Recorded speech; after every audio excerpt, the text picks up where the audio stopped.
Hi friends, இது Sandhya healthy cooking channel. எல்லோரும் எப்படி இருக்கீங்க? நான் ரொம்பவே நல்லா இருக்கேன். இன்றைக்கி இந்த வீடியோவில் நான் உங்கள் கூடால ஒரு சில விஷயங்கள் வந்து ஷேர் பண்ணிக்கலாம் அப்படின்ட்டு ஆசைப்படேன்.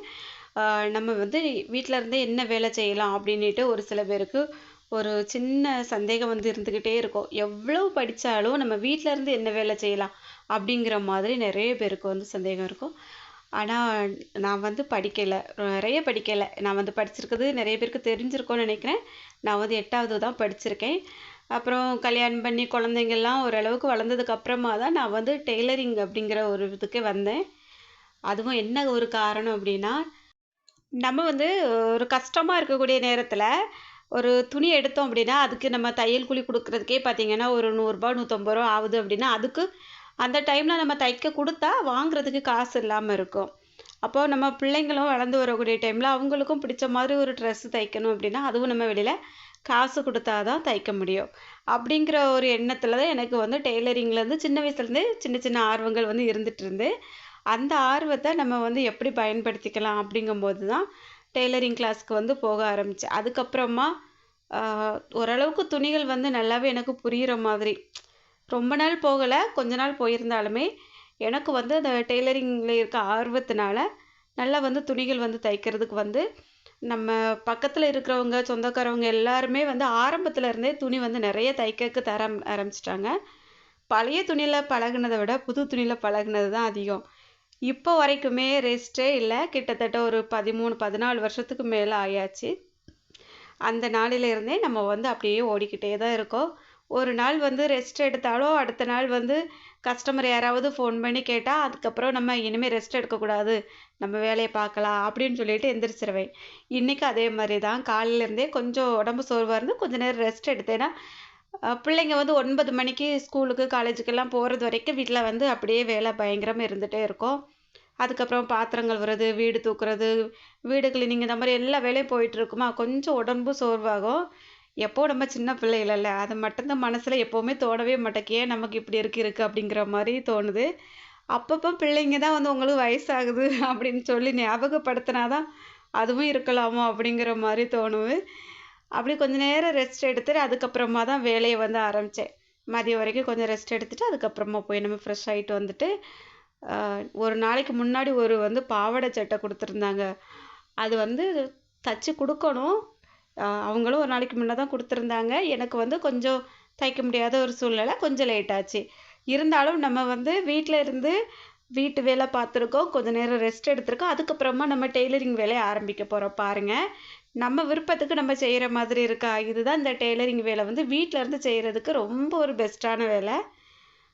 ஒரு சில நாட்களில் ரொம்ப நெருக்கடியாக போகும். அப்போது நெருக்கடியாக வேலை செஞ்சாலுமே அந்த டைமில் காசு நம்மளுக்கு தான் கிடைக்கும். நம்ம காசை வந்து யார்கிட்டையும் வந்து கொடுக்க போகிறதில்ல.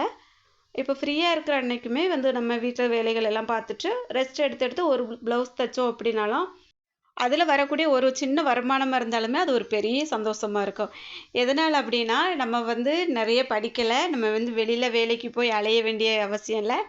வீட்டில் இருந்துகிட்டே நம்ம வந்து ஒரு நமக்கு தெரிஞ்ச ஒரு வேலையை வச்சு ஒரு ஒரு வருமானத்தை வந்து நம்ம கொடுத்துட்ருக்கோம். இது வந்து இதே மாதிரி பெஸ்ட்டு வேலை எதுவுமே கிடையாது, அப்படி தான் நான் நினைப்பேன். ஒரு சில நேரங்களில் எதுக்கு இந்த வேலையை படித்தோம் அப்படின்லாம் தோணும். ஏன்னா எல்லாரும் சந்தோஷமாக இருக்கக்கூடிய நாட்களில் நம்ம மட்டும் இந்த மிஷின்லேயே உட்காந்து அப்படியே தைச்சிட்டே இருப்போம்ல, அந்த மாதிரி டைமில் வந்து தோணும். இருந்தாலும் எல்லாரும் சும்மா இருக்கும்போதும் நம்ம கையில் காசு வந்துட்டுருக்குமே அப்படிங்கிற ஒரு மன திருப்தியும் இருக்கும். இன்றைக்கி அதே மாதிரி தான் பார்த்துக்கணுங்க. காலையிலேருந்து மதியம் வரை ரெஸ்ட் எடுத்துகிட்டு அதுக்கப்புறமா அந்த பாவாடை சட்டை இருந்தது இல்லையா, அதை வந்து நான் எடுத்து கட் பண்ண ஆரம்பிச்சிட்டேன். கட் பண்ணி இது வந்து எனக்கு சாயந்தரத்துக்குள்ளே கொடுக்க வேண்டியது இருந்து சிவராத்திரிக்கு கோவிலுக்கு உடுத்துட்டு போகிறதுக்காக கேட்டிருந்தாங்க. முடியுமா என்னவோ தெரியலையே அப்படின்னு நினச்சிட்டு தான் நான் வந்து எடுத்து தைக்க ஆரம்பித்தேன். ஆனால் நான் வந்து கட கட கடன்னு வெட்டி தைக்க ஆரம்பித்தேன் பாருங்க. எங்கேருந்து எனக்கு ஒரு பவர் வந்ததுன்னே தெரியாது. அந்த அளவுக்கு ஒரு ஸ்பீடு வந்துட்டு யோசிக்கவே இல்லை. அப்படியே அளவு துணியை எடுத்தேன், வச்சேன், கட் பண்ணேன், தைக்க ஆரம்பிச்சிட்டேன். கடகடன்னு கட் பண்ணேன், தைச்சேன். பட்டு பாவாடை வந்து இது மீஷோவில் எடுத்தது அப்படின்னு சொல்லியிருந்தாங்க.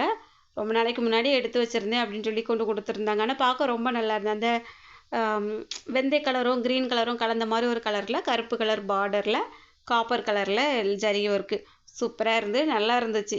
பிள்ளைங்கக்கிட்ட காமிச்சேன், நல்லா இருக்குமா அப்படின்னாங்க. இதே மாதிரி டைப்பில் நம்மளுக்கும் எடுக்கலாமா அப்படின்ட்டு ஒரு ஆசையும் வந்தது. இந்த மாதிரி ஒரு கஸ்டமர் வந்து கொண்டுட்டு வரும்போது அதெல்லாம் பார்க்கும்போது நமக்கு எடுத்தா என்ன, நம்ம பிள்ளைங்களுக்கு எடுத்தா என்ன அப்படின்ட்டு ஒரு சில நேரம் ஆசை வரும். அது இல்லாமல் ஒரு சில துணிகள் பார்க்கும்போது நமக்கு இது வேண்டவே வேண்டாம் அப்படின்னுட்டும் தோணும். ஏன்னா நமக்கு நிறைய துணிகளை நம்ம கையால் தொட்டு அதை தைக்கும் போது அதோட உணர்வுகள் வந்து நமக்கு தெரியும் பாருங்க. சிலதெல்லாம் நமக்கு தைக்கும் போதே எரிச்சலாக இருக்கும். ஐயோ இது எதுக்குடா எடுத்து தைக்கும் அப்படிங்கிற மாதிரி. அப்படி உடம்புலலாம் அந்த நூல் படும்போதே நமக்கு ஒரு மாதிரி நச நசன்னு இருக்கிற மாதிரி இருக்கும். அப்போ அந்த மாதிரி துணிகள் எல்லாம் நம்ம தைச்சிட்டு இருக்கும்போதே பார்த்தீங்கன்னா அதுக்கு மேலே உள்ள ஆசையே போயிடும்.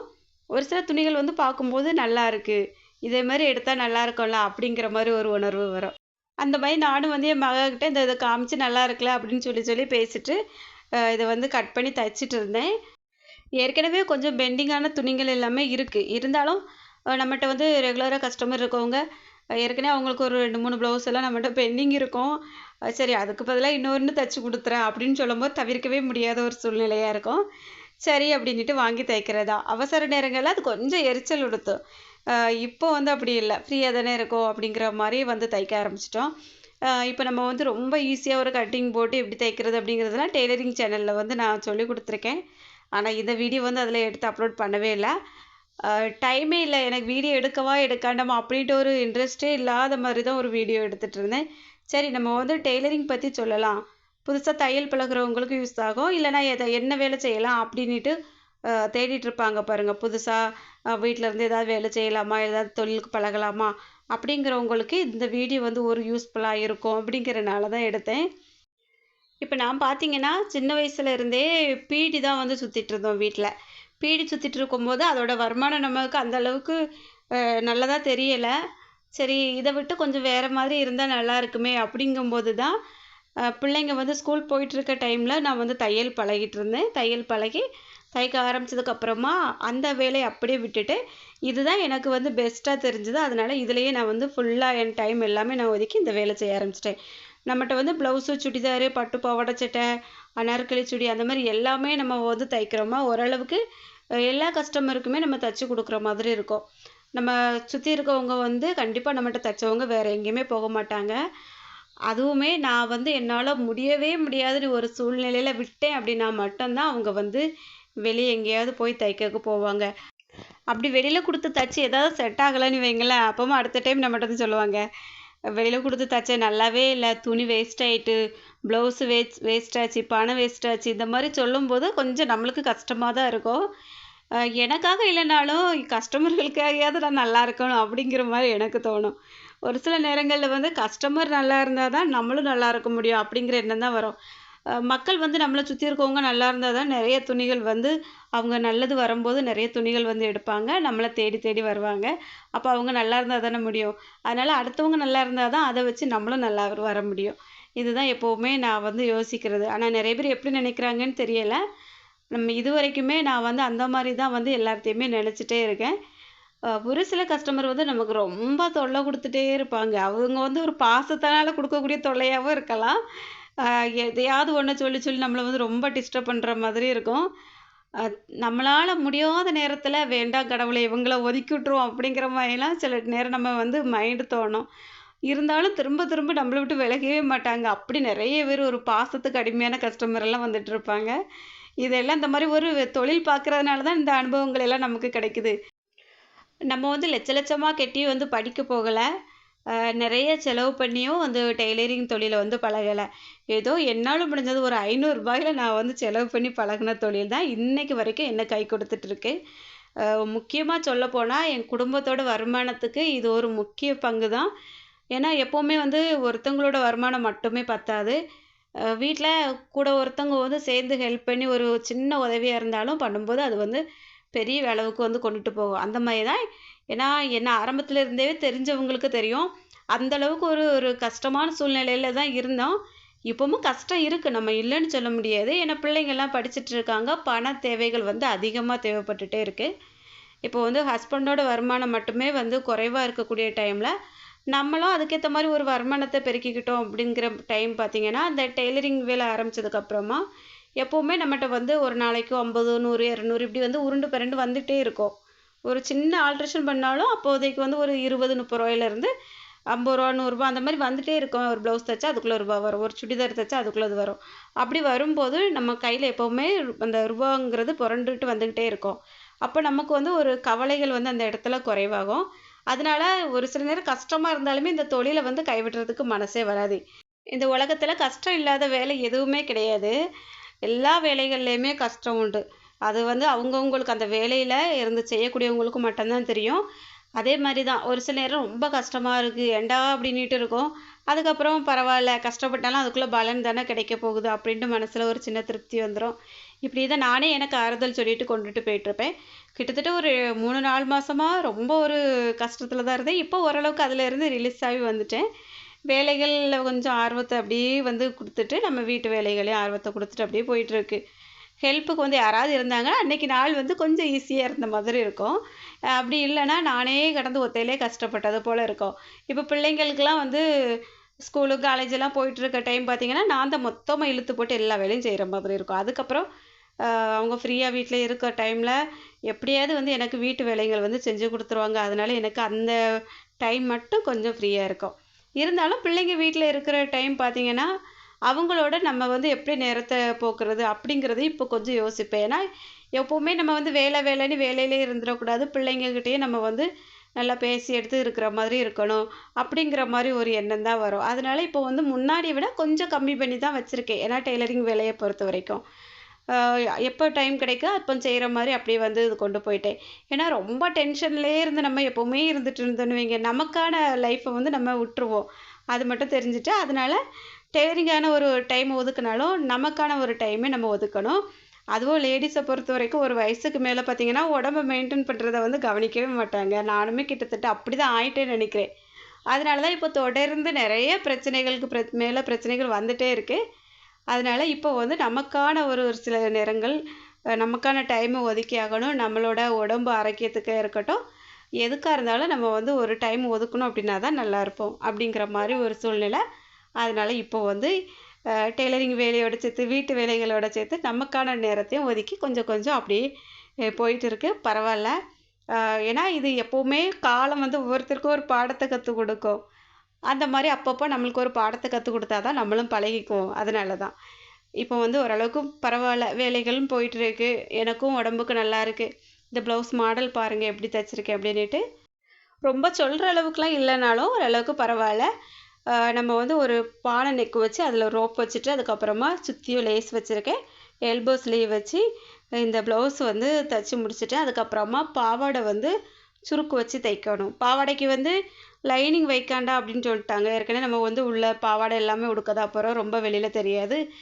பிள்ளைங்க வந்து ரொம்ப கட்டுறது இல்லைலாம், எப்போமா 1 2 நாள் ஆசைப்பட்டு கட்டியாங்க, அதுக்காக நிறைய செலவு பண்ணாண்டா அப்படின்ன மாதிரி சொன்னாங்க. சரின்ட்டு விட்டுட்டேன். இப்போ நம்ம வந்து ஒரு சில கிளாத்தெல்லாம் ரொம்ப அப்படி அடுக்கடுக்காக லைனிங் கொடுத்துருப்பாங்க, அந்த மாதிரி ரெடிமேடாகவே கிடைக்குது. இது வந்து நம்மகிட்ட தைக்காத கிளாத்து தான் கொடுத்துருந்தாங்க. பாவாடை மட்டும் சுருக்கு வச்சு அதையும் தைச்சி கொடுத்துட்டேன்.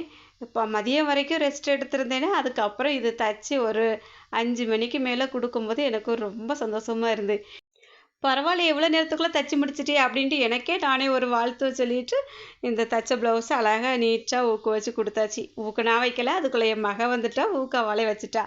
அப்பப்போ நம்ம வந்து தைச்சிட்டு இருந்தோம் அப்படின்னா பிள்ளைங்க பக்கத்தில் இருந்தாக்கி சின்ன சின்ன ஆல்ட்ரேஷன் வேலையெல்லாம் முடிச்சு கொடுத்துருவாங்க. அப்போ நமக்கு அது ஒரு ஈஸியான வேலையாக தான் இருக்கும். ஏன்னா எவ்வளோ பெரிய ஒரு நெருக்கடியான நேரத்தையும் சின்ன உதவி செய்கிறது பெரிய விஷயம் தானே. அப்படி அவள் வந்து ஊக்க வச்சு கொடுத்துட்டா. அதுக்கப்புறமா நம்ம வந்து பாவாடையும் அந்த ப்ளவுஸையும் மடித்து எடுத்து கொடுத்து விட்டாச்சு. பாவாடை வந்து தைச்சி முடிச்சதுக்கப்புறம் எனக்கு காமிக்க டைம் இல்லைங்க. அவசரமாக செஞ்சுட்டு இருந்தேன் இல்லையா, வீடியோவெல்லாம் ஆஃப் பண்ணி வச்சுட்டேன். இப்போ பாருங்கள், வீடியோ ஆன் பண்ணி வச்சுட்டு தைச்சது இன்னும் ரொம்ப நீட்டாக இருந்தது போல் ஒரு எண்ணம் வந்துகிட்டே தான் இருக்குது. இப்போ பாவாடை வந்து தைச்சி முடிச்சுட்டு அதுக்கு வந்து ஊக்கு வந்து மாட்டோம் பாருங்கள், அந்த இடத்துல சுருக்கமாக வைக்கணும். அதுதான் வச்சு தைச்சிட்ருக்கேன். நான் இந்த பிள்ளைங்க வந்து நான் ஒன்றே ஒன்று மட்டும் கரெக்டாக கேட்பாங்க தைச்சிட்டு இருக்கும்போது, ஊருக்கே தைச்சி கொடு, ஆனால் எனக்கு மட்டும் தைச்சி தந்துடாத அப்படின்ட்டு பக்கத்துலேயே நின்று என்னத்தையும் அதை ஒன்றா சொல்லிவிட்டு நம்மளை கொஞ்சம் வெறுப்பேற்றிட்டு தான் இருப்பாங்க. பெரிய பிள்ளையாக இருக்கட்டும் சின்ன பிள்ளையாக இருக்கட்டும் 2 பேருமே அப்படி தான். ஏதாவது ஒன்று கொஞ்சம் நம்ம வித்தியாசமாக தைச்சிட்டோன்னா, இதெல்லாம் உனக்கு தைக்க தெரியுமா அப்படின்னு கேட்குற மாதிரி கேட்பாங்க. ஒரே அசிங்கமாக தான் இருக்கும் அந்த மாதிரி கேட்கும்போது. சரி அடுத்தால உனக்கு ஒரு துணி எடுத்து இப்படி தைச்சி தரேம்மா அப்படிம்பேன். அதுக்கப்புறம் அது ஒரு 2 நாளைக்கு அப்புறம் சுத்தமாக மறந்துடுவேன். ஆனால் இனிமேல் வந்து நிறைய விசேஷங்கள் எல்லாம் வருது. அப்போ நம்ம பிள்ளைங்களுக்கு பிடிச்ச மாதிரி துணிகள் வந்து எடுத்து தைச்சி கொடுக்கணும் அப்படின்ட்டு ஒரு ஆசை இருக்குது. வரக்கூடிய நாட்களில் வந்து அதுக்கான ஒரு வேலையை வந்து ஆரம்பிக்கணும் அப்படின்னு நினச்சிட்ருக்கேன். அவ்வளோதாங்க. இன்றைக்கி இந்த வீடியோவில் பார்த்தீங்கன்னா, வீட்டில் இருந்தே நான் டெய்லரிங் வேலை பழகுனதில் என்ன நன்மைலாம் கிடச்சிது அப்படிங்கிறத உங்களுக்கு சொல்லியிருக்கேன். உங்களுக்கு யாருக்காவது புதுசாக ஒரு வேலை தொடங்கணும், ஆரம்பிக்கணும் அப்படின்னு நினச்சிங்கன்னா, கண்டிப்பாக டெய்லரிங் வந்து பழகிக்கோங்க. எப்போவுமே நம்ம வந்து பழகுன ஒரு வேலை நம்மளை எப்படியும் கைவிடாது. என்றைக்கும் ஒரு நல்லது தான் நடக்கும். அவ்வளோதாங்க. வீடியோ பிடிச்சிருக்கோம். இன்றைக்கி வீடியோ பிடிச்சிருந்தா மறக்காமல் லைக் பண்ணிட்டு நம்ம சேனலை சப்ஸ்கிரைப் பண்ணிக்கோங்க. வீடியோ பார்த்த எல்லாருக்கும் நன்றி.